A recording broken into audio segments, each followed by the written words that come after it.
আসসালামু আলাইকুম প্রিয় সপ্তম শ্রেণীর শিক্ষার্থীরা, আশা করি তোমরা সবাই ভালো আছো, সুস্থ আছো। তো আজকে আমরা দেখব তোমাদের গণিত বইয়ের 10.2 অনুশীলনীর 6 নং প্রশ্নের সমাধান। তো 6 নং প্রশ্ন এটা, তোমরা একটু খেয়াল করো যে চিত্রে এ বি সি ডি পরস্পর সমান ও সমান্তরাল, অর্থাৎ এ বি আর সিডি সমান ও সমান্তরাল।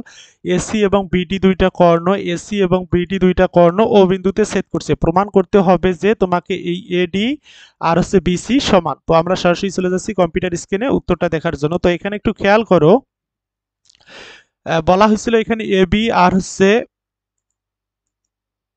তো এই অংশটা আমি একটু বড় করে নিলাম।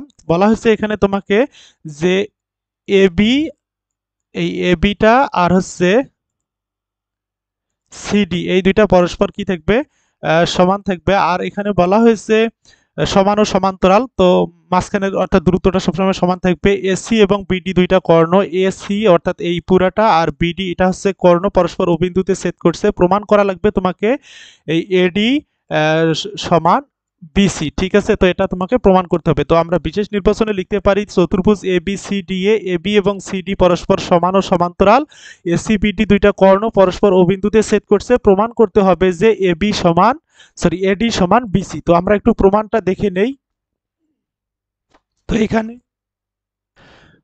তো এখানে খেয়াল করেন, ত্রিভুজ এডিসি অর্থাৎ ত্রিভুজ এ ডি সি এই ত্রিভুজটা, ঠিক আছে, এই যে পুরা ত্রিভুজটার কথা বলতেছি যেটা গোল করে দিলাম, ত্রিভুজ এ ডি সি এবং ত্রিভুজ এ বি সি। তো আমি এই ত্রিভুজটার কথা বলতেছি। এই দুইটা ত্রিভুজের ক্ষেত্রে একটু লক্ষ্য করেন, ঠিক আছে, এই সবুজ মার্ক করা একটা ত্রিভুজ আর হচ্ছে লাল মার্ক করা এই দুইটা ত্রিভুজের ক্ষেত্রে লক্ষ্য করেন, ত্রিভুজ এ বি সি অর্থাৎ এইটা ত্রিভুজ এডিসি আর ত্রিভুজ এবিসি এই দুইটা ত্রিভুজের ক্ষেত্রে আমরা একটু তুলনা করে দেখি যে সিডি বাহু সমান এবি বাহু, অর্থাৎ এই এবিসি এর ক্ষেত্রে দেখেন এবি আর এডিসি এর ক্ষেত্রে দেখেন এই সিডি, এই দুইটা বাহু সমান, কারণ এটা প্রদত্ত বা দেয়া আছে বা আমরা কল্পনাও করতে পারি। আবার এই দুইটা ত্রিভুজের ক্ষেত্রে এবিসি এবং এডিসি এই ত্রিভুজের ক্ষেত্রে দেখেন এসিটা কিন্তু দুইটারে সাধারণ বাহু, ঠিক আছে। তো এই জন্য এখানে সাইড নোটে লিখে দেওয়া হয়েছে এসি সমান এসি সাধারণ বাহু। আবার একটু খেয়াল করেন যে আমরা জানি একান্তর কোণগুলো পরস্পর সমান হয়। একান্তর কোণ চেনার উপায় হচ্ছে জেড উল্টা জেড এন অথবা উল্টা এন, ঠিক আছে। তো এখানে চিত্রের দিকে একটু খেয়াল করলে আপনারা দেখতে পারবেন যে এ সি ডি কোণ, দেখেন এখানে এ সি ডি এই দিকের কোণটা। তো এখানে একটু আমি জেড বানাই, আপনারা আমার পেন্সিলটার দিকে তাকান, এই দিক থেকে এসে এই দিকে গেল, আবার এই দিকে যাচ্ছে। তাহলে দেখেন তো এই কোণটা, এই কোণের একান্তর কোণ অবশ্যই এইটা হবে, কারণ এই যে জেড এইটার একান্তর কোণ এইটা। আমরা যদি এভাবে একটু জেড বানাই, এই কোণের একান্তর কোণ অবশ্যই এটা হয়। তাহলে এ সি ডি অথবা ডি সি এ যেটা ভালো লাগে ওটা বলতে পারেন আপনারা। এই কোণের একান্তর কোণ হচ্ছে এই এ কোণটা নিচেরটা, এটাকে বলা যায় সি এ বি অথবা বি এ সি।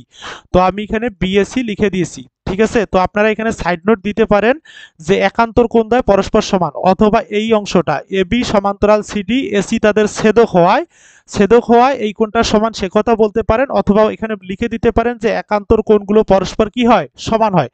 যেহেতু একটা ত্রিভুজের দুইটা বাহু এবং একটা কোণ সমান হলে অতএব আমরা বলতে পারি ত্রিভুজ এডিসি সর্বসম ত্রিভুজ এবিসি। যেহেতু ত্রিভুজ দুইটা সর্বসম, অতএব আমরা বলতে পারি এডি বাহু সমান কি বিসি বাহু। কারণ একটা ত্রিভুজ কখন সর্বসম হয়, যখন ওই ত্রিভুজটাকে এই ত্রিভুজের উপর স্থাপন করলে বোঝা যাবে না এখানে দুইটা ত্রিভুজ আছে, অলওয়েজ বোঝা যাবে এখানে একটা ত্রিভুজ।